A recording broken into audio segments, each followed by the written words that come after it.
Hello guys, तो स्वागत है आपका आज की हमारी नई वीडियो में, जिसमें आज हम डिस्कस करेंगे कि फेरेंट इफ़ेक्ट क्या होता है और फेरेंट इफ़ेक्ट हमें कैसे हमारी ट्रांसमिशन लाइन को अफेक्ट करता है। तो फेरेंट इफ़ेक्ट जैसे कि आप यहाँ पर पढ़ सकते हैं, Ferranti effect is a phenomena in long transmission line AC transmission line where the receiving end voltage rise above the sending end voltage under light load और नो लोड कंडीशन।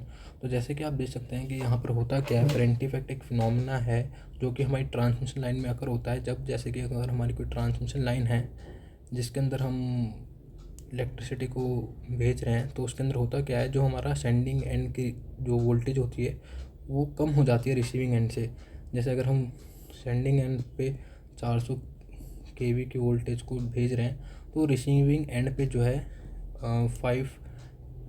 510 केवी या फिर बोल सकते हैं कि 520 केवी तक हो जाए।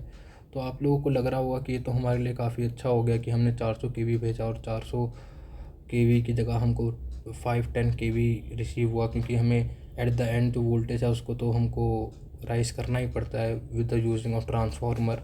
तो फिर इससे हमें नुकसान क्या हुआ? बट देखिए, जो कि हमने अपना सिस्टम डिज़ाइन किया है 400 केवी के लिए, हमारे इक्विपमेंट जो डिज़ाइंड है वो 400 केवी पे काम करने के लिए डिज़ाइंड है, और अंडर लोड कंडीशन पे अगर उसको 510 केवी रिसीव होता है तो फिर वो काफ़ी ज़्यादा हज़ार्डियस हो सकता है उसके लिए, इक्विपमेंट की लाइफ के लिए, इक्विपमेंट के लिए, और हमारा जो सिस्टम है वो डैमेज भी हो सकता है। तो इसलिए होता क्या है दरअसल, फेरेंट इफेक्ट के कॉजेज़ क्या क्या होते हैं। जैसे अगर कोई ट्रांसमिशन लाइन है तो इसके रूट कॉज होते हैं लाइन चार्जिंग करंट। जैसे कोई भी ट्रांसमिशन लाइन होती है तो उसके अंदर बेसिकली 3 चीज़ें होती ही होती हैं। जैसे पहले तो रेजिस्टेंस होगा ही होगा, क्योंकि रेजिस्टेंस के बिना तो कोई भी सर्किट एक तरीके से आप बोल सकते हैं कि इनकम्प्लीट है। दूसरा, एसी सर्किट है तो इंडक्टेंस भी होगा, क्योंकि जो लाइन्स हैं उसको जो है इंडक्टेंस कैरी करती हैं। और तीसरा हमारा कैपेसिटेंस होगा। अब आप पूछेंगे कि कैपेसिटेंस कैसे होगा, तो जैसे सपोज कीजिए कि हमारी जो लाइन है वो ऐसे जा रही हैं, तो कैपेसिटेंस होता क्या है? बेसिकली कैपेसिटेंस होता है कि जब भी किसी दो मीडियम के बीच में कोई डाइलेक्ट्रिक मटेरियल आ जाता है चार्जिंग पार्टिकल्स के, मतलब चार्जिंग प्लेट या फिर चार्जिंग पार्टिकल्स के बीच में, तो वो कैपेसिटेंस को फॉर्म करता है। तो फिर यहाँ पर आप जैसे कि देख सकते हैं कि यहाँ पर एयर आ गई है, तो एयर की वजह से क्या होता है कि हमारा जो ट्रांसमिशन लाइन है उसके अंदर कैपेसिटेंस भी प्रोड्यूस होता है, जिसको हम चार्जिंग करंट भी बोलते हैं। कैपेसिटेंस प्रोड्यूस होने की वजह से हमारी जो लाइंस होती हैं उसके अंदर हमें इंडक्टेंस और कैपेसिटेंस दोनों ही देखने को मिलता है। तो जिसकी वजह से क्या होता है कि जब हमारी ट्रांसमिशन लाइन लो लोड पर होती है, जैसे सपोज करिए अगर इसका जो डिज़ायर्ड लोड है या फुल लोड जो है या फिर मीडियम लोड से अबव पे ये डिज़ायर्ड लोड पर चल रही है, तो इसका वीएल इंडक्टेंस और वीसी यानी कैपेसिटेंस दोनों ऑलमोस्ट इक्वल होता है। तो जिसकी वजह से जो हमारी रिसीविंग एंड पे वोल्टेज होती है वो 400 केवी ही होती है।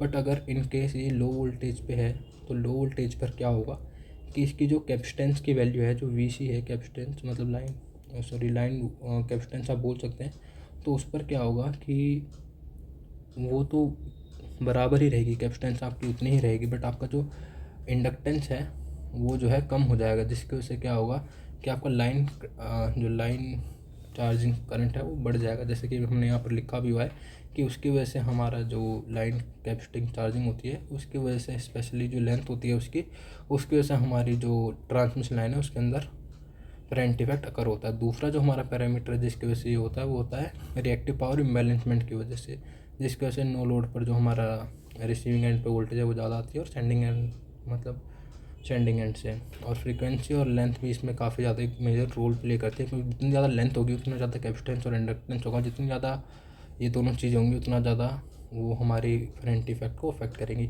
तीसरा अगर हम बात करें तो तीसरा फ्रीक्वेंसी आ जाता है। जैसे कि आप सब लोग जानते होंगे कि हमारा जो कैपेसिटेंस होता है या इंडक्टेंस होता है, जो हमारा फ्रीक्वेंसी होती है उस पर डिपेंड करती है।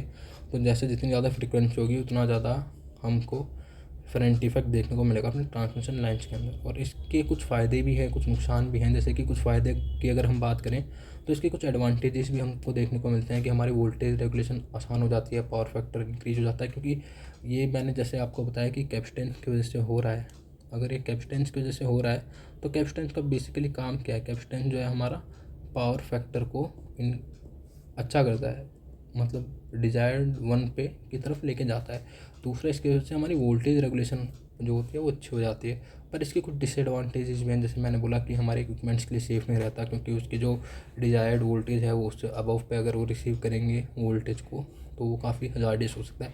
तो इसको ओवरकम करने के लिए हम क्या कर सकते हैं, हम इसको ओवरकम करने के लिए शंट रिएक्टर्स लगा सकते हैं और मेंटेनेंस कर सकते हैं, जैसे कि लोड हम उस पर इक्वली डिवाइड कर सकें अपने फीडर्स पे या फिर अपने ट्रांसमिशन लाइन्स पर इक्वली, मतलब अगर हमको ऐसा देखने को मिलता है तो। और कंपनसेशन इक्विपमेंट जैसे सिंक्रोनस कंडेंसेटर का भी हम यूज़ कर सकते हैं स्टेबलाइज करने के लिए अपने वोल्टेज प्रोफाइल्स को। तो आज की वीडियो में इतना ही, और बाकी अगर आपको इसके नोट्स चाहिए होंगे तो ये आपको डिस्क्रिप्शन लिंक पे मिल जाएंगे, और आप हमारा टेलीग्राम ग्रुप ज्वाइन कर सकते हैं, जिस पे कि मैं अपनी वीडियोज़ की इन्फॉर्मेशन और उनकी PDF जो मैं आपको पढ़ाता हूँ यहाँ पर वो भी अपलोड कर देता हूँ।